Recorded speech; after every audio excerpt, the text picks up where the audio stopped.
साधारणपणे 3 कप चहा बनवणार आहे।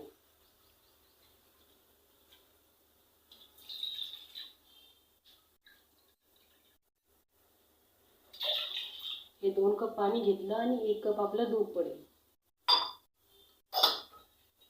तर पाणी मी गरम करायला ठेवले। पाणी थोडंसं कोमट होऊन द्यायचं आपल्याला।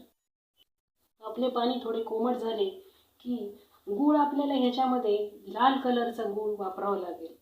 तो मी घेतलाय लाल कलरचा गूळ आणि थोडासा चिरून घेतलाय। तर आता या कोमट पाण्यात मी गूळ टाकत आहे।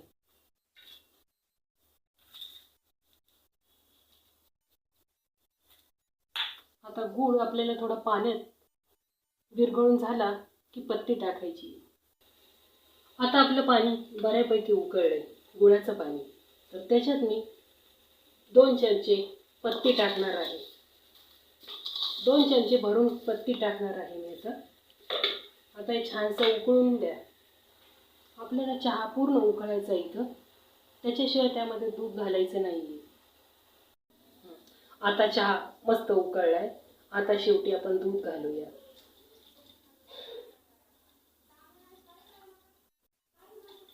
साधारण 1.5 कप दूध घातले मी त्याच्यामध्ये।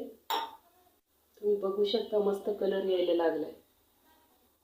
आपल्याला आता थोडा वेळ तसंच उकळत ठेवायचंय, म्हणजे चहाला मस्त असा कलर येईल आणि मंद आचेवरच तो उकळायचा आहे।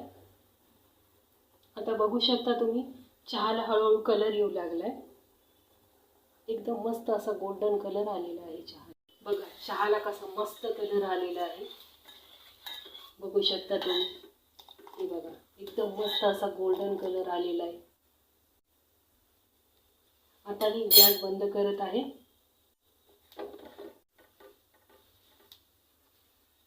आणि तुम्हाला चहा गाळून दाखवणार आहे। तुम्ही बघू शकता हा गुळाचा चहा आहे, फाटत वगैरे काहीच नाही। फक्त आपण गूळ चांगला निवडावा, लाल कलरचा गूळ निवडावा। बघू शकता तुम्ही एकदम छान गोल्डन कलरचा गुळाचा चहा बनलेला आहे।